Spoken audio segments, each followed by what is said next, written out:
एक और बहुत बड़ी खबर है इस वक्त आपके सामने न्यूज़ 24 पर। ईरान के डिफेंस मुख्यालय पर हमला करने का दावा किया गया है। बड़ी खबर आपके सामने, टारगेट पर ईरानी रक्षा मंत्री अजीज नसीरजाद थे। इजरायली मीडिया के हवाले से यह बड़ी खबर आ रही है इस वक्त आपके सामने, क्योंकि जब दरअसल पिन पॉइंटेड हमले तो लगातार हम देख रहे हैं, लेकिन अब इजरायली मीडिया के हवाले से जो खबर है, शयान न्यूज़ की तरफ से ये एक अपडेट कि दरअसल जो ईरानी रक्षा मंत्रालय है वो टारगेट पर था, अजीज नसीरजाद टारगेट पर थे। ये थोड़ा सा हमें देखना होगा, क्या इसमें किसी तरह का कोई नुकसान हुआ है क्या, जो टारगेट अचीव करने की कोशिश इजराइल की तरफ से की जा रही थी।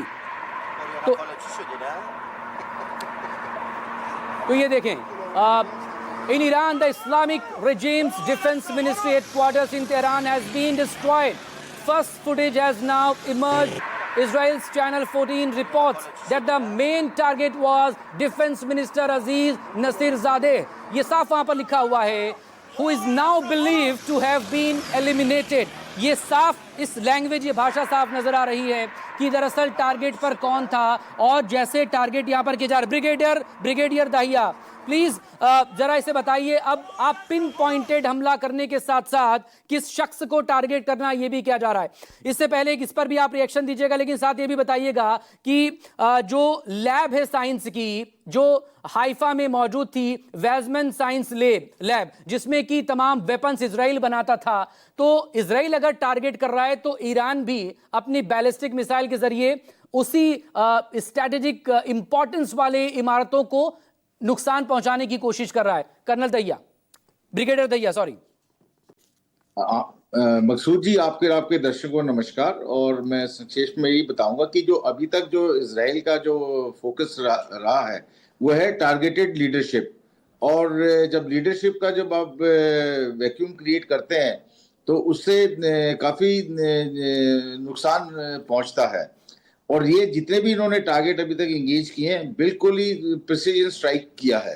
लेकिन इजराइल के पास ऐसी, ईरान के पास ऐसी कोई खास टेक्नोलॉजी नहीं है, क्योंकि अभी इजराइल ने उसकी ऑयल रिफाइनरी पे हमला किया है। तो अभी लड़ाई आ गई है। अभी ईरान के पास दो विकल्प हैं।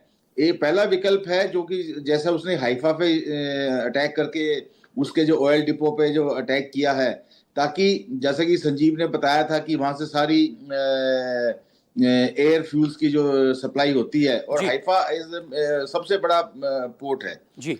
और अभी जब वॉर वेजिंग पोटेंशियल, जिससे कि आप अपने युद्ध को कामयाब करें और उसको अग्रसर करें, अभी ईरान उसको टारगेट कर रहा है।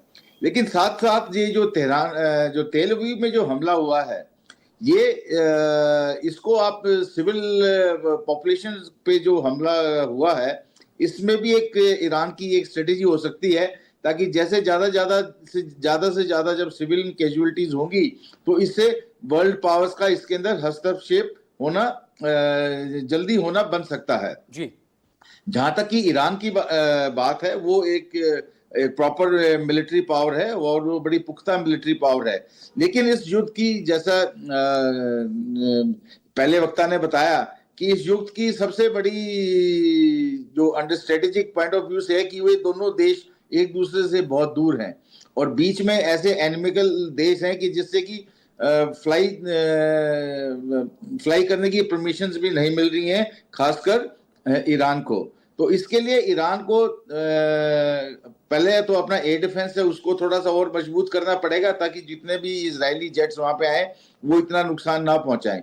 वो जहां तक कि मिसाइल्स की बात है, वो पहले बताया जा चुका है कि तकरीबन उनके पास अभी हो सकता है अभी 700-800 के करीब बैलिस्टिक मिसाइल बची हो।